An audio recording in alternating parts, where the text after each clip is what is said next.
Hey, Shalom. Kahala Yahweh, Bahasham, Yahushai, Bahasham, Bahakadash. Double honors to the apostles of Great Millstone who rule well. Peace and blessings to the Akim pushing this word in truth and sincerity. On the screen here, you see what it could be possibly looking like during the day of the Lord. Okay, I see a light coming in, but as it said in the scripture, the day of the Lord will be darkness and not light. Now, who is ready for the day of the Lord? Who is preparing for that particular day? Okay, a mass majority of our people, which is the nation of Israel, you so-called Black, Latinos, and Native Americans, thinks what the pulpit is preaching. Okay, these preachers in the pulpit. That's what the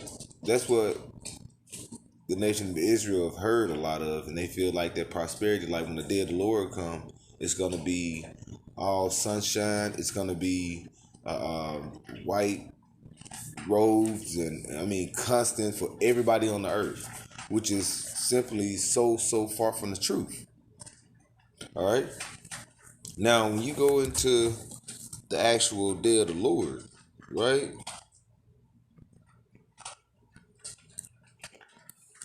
Let me get it here. All right. This is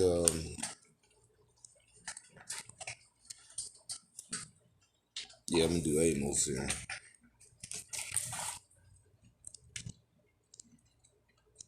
This is Amos chapter 5, verse 8. All right. This is, I'm sorry, 18. Slacking. It reads, "Woe unto you that desire the day of the Lord." Now, when you say woe, woe can go into destruction. All right.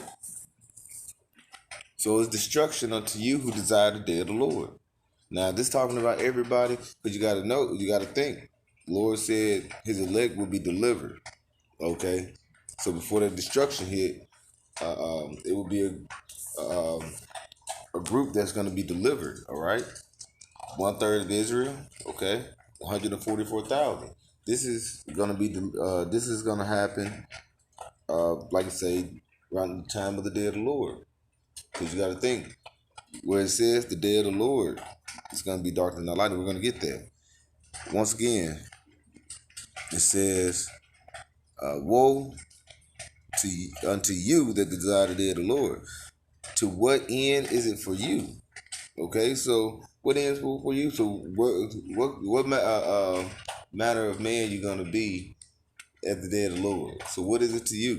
What is gonna be your fate at the time of the day of the Lord? Okay, it says, "To what end is it for you? The day of the Lord is darkness and not light." Okay, the day of the Lord is darkness and not light. Okay,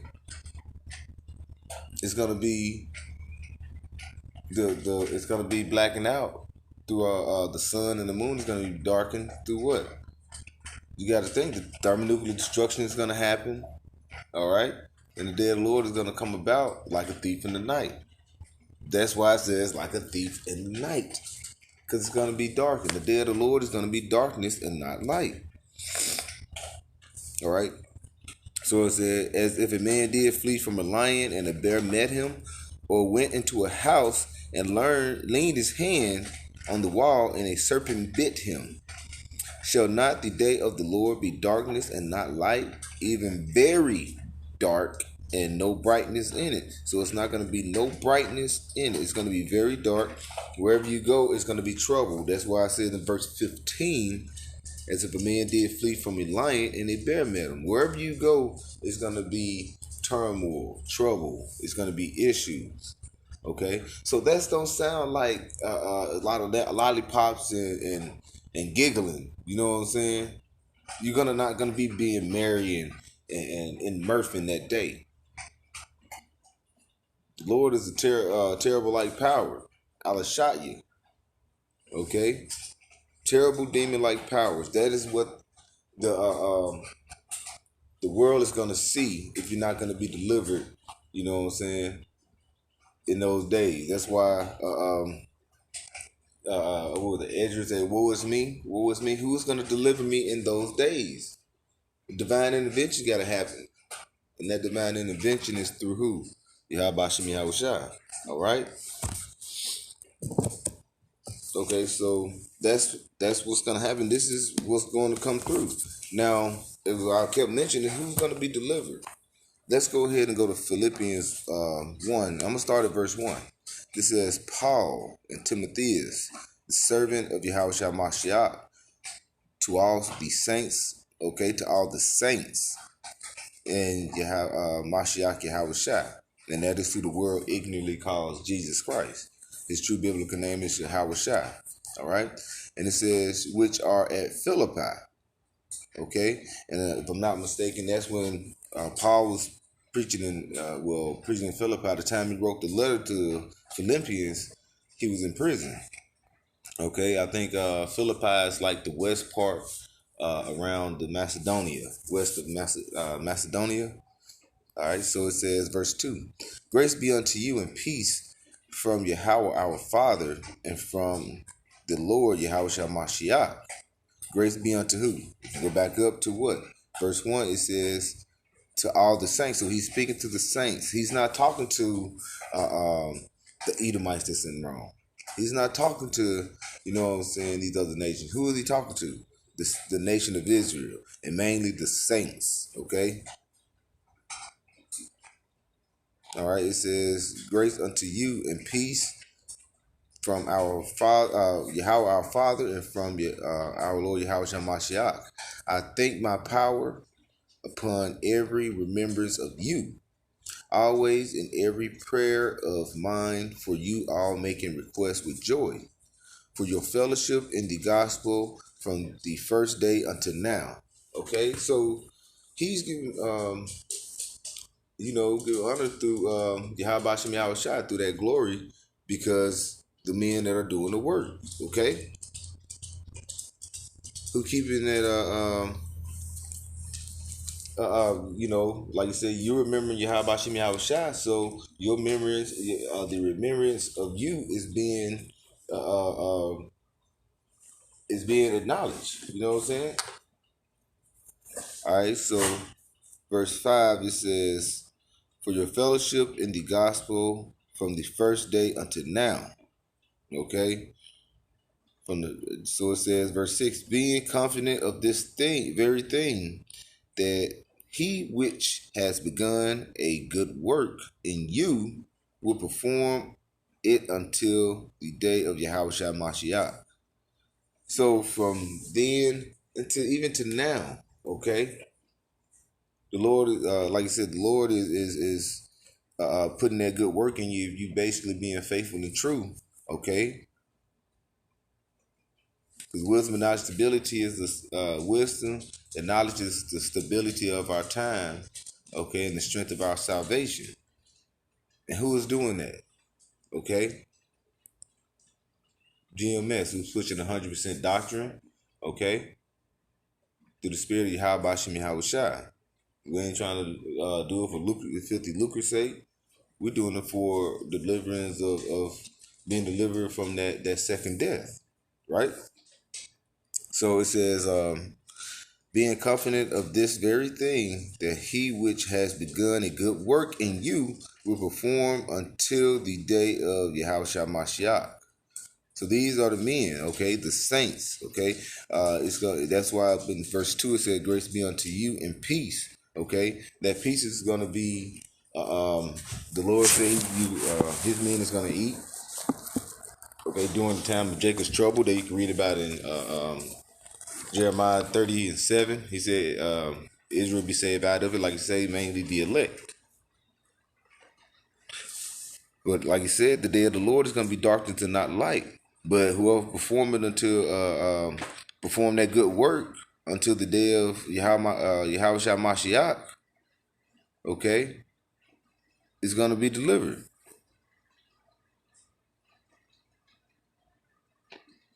All right. So, like I said, the day of the Lord is going to be darkness and not light. And everything's finna start with what? Jacob's trouble. And then from there, it's going to be, then it's going to be Esau can come down with great wrath. But that's Jacob's trouble. And like you say, then you're going to look for someone to deliver. That, you know what I'm saying? You're going to look for someone to be delivered. All right, this is Jeremiah 30:7. Is at last for the great day, so that none is like it. It is even the time of Jacob's trouble, but he shall be saved out of it. We will be saved out of it. You know, if you're, you know, being and doing of good works.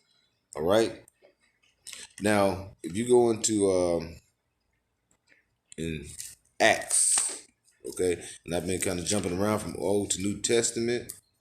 You know what I'm saying? Because you know you have those Old Testament Bible thumpers and what you call them the New Testament. Can't even say Bible thumpers because they just support the Old or New Testament, but they do not basically go in depth or break scriptures down like that. All right, this is Acts 2 verse 20. All right, it says, you know what? I'm gonna start at verse 19. It says, and I will show wonders in heaven and above and signs in the earth beneath. And that's why you're seeing earthquakes. You're seeing certain weather. Like I say, Esau could be dealing with messing with the weather, but through the Spirit, it's the Lord that's putting that in their minds, okay, in their lives, their hearts, to do so, giving them thoughts. He working the minds of the kings, right? So it says, and I was, and I like to say, I wonder, you see the so-called UFOs, which is unidentified flying object, but we know them as the chariots. So that is an identified flying object. Okay, and it's more and more. Now you can't help but the government to say and admit that yes, it's something else out there. Okay, and like you say, they know what it is. These higher ups of the elites, you know. But like you say, now they got to start saying something. They still trying to keep it as a minimum. But like you say, that signs of wonder we know through the Spirit of Yahweh Shem Yahushua. Verse 19, it says, I will show wonders in heaven above and signs in the earth beneath, blood and fire and vapor of smoke. The sun shall be turned into darkness and the moon into blood before the great and notable day of the Lord come. That great and notable day. So that notable day that's coming is the day of the Lord. That's going to be darkness and not light. And before that, you're going to see all these wonders, and it's going to be more signs, and it's going to get stronger. It's like a stronger vibration, okay, of that terrible day, okay? And it's going to get stronger and stronger. And we see that. We see in the uproar of the people getting more and more in depth. Things are starting to ramp up. Because the evil man, so-called white man, he controls the earth. The earth gives to the hands of the wicked, Job 9:24. All right? And even in here, what it's saying in Acts, if I'm not mistaken, that's a reference going into Joel, okay? So that's the Old and New Testament. All right? So that's why these Jakes are leaving the church. Because they're not giving them no answers, okay? They're not letting them know the day of the Lord is coming. It's going to be darkness and not light. They're not letting them know that Esau is finna come down on them with great wrath. They're not letting them know that this thing that they're putting in their arms is gonna kill. It's gonna be a mass death for a lot of people. And this is the world. This ain't talking about just a few people here and there. Okay, and the fear of Esau has gotten these people to go what? Go and take this jab. But the true men of the Lord, of Yahweh Shem Yahushua, we know, okay, we're not ignorant to Satan's devices. So we're calling them out. But like I say, we will, they're going to try to persecute for us for pointing out, hey, look and see what Esau is doing. That's why the day of the Lord has to come, okay, and rectify the situation. This is Joel 2, verse 31. Okay. And this is just to show it's a reference in Old and New Testament. I'm gonna start at verse 30. It says, "And I will show wonders in the heaven and in the earth, blood and fire and pillars of smoke. The sun shall be turned into darkness and the moon into blood, and the great day of the Lord and the terrible day of the Lord come." Okay? And let's keep going. It says, verse 32, "And it shall come to pass that whosoever shall call on the name of Yahweh, Bashem Yahushua, shall be delivered. For in Mount Zion and in Jerusalem shall be deliverance." Not saying everybody, it said inside of Jerusalem. And Jerusalem is a people before it's a place, right? Okay? Because in this age, the Lord's Spirit of the Lord don't dwell, okay, in the house built with hands now. Okay, so we're a people before it's a place. That's why it tells you that for in Mount Zion and in Jerusalem shall be deliverance. And Yahweh has said, "And in the remnant of whom the Lord shall call." Okay, so the Lord is going to call us out of come out of it. This is like you said, going to go into what is that? Revelation 18:4. Okay, the Lord is going to call us. We're going to come up out of the earth, the mess that Esau has made, because destruction draweth nigh.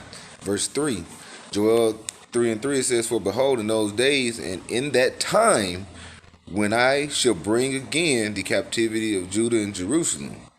Okay, and then like you say, verse 2, "I will also gather all nations, and I will bring them down into the valley of Jehoshaphat." That's Yahweh Shaphat, okay, Yahweh's judgment, okay, "and I will plead with them there for my people and for my inheritance Israel, whom they have scattered among the nations and parted my land." Now, how did if you go over there to the nation of Israel, they can't win and claim the land. So how is the Lord is gonna plead for his people and they got their land already? They're over there and they basically rule the world. Over there in America gives them billions and billions of dollars each year. Shit, they living it up.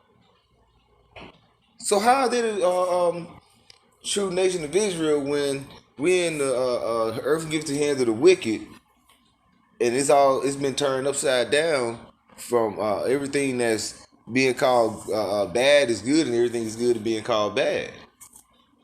And their rulership is under these so-called Jays that's over in the land.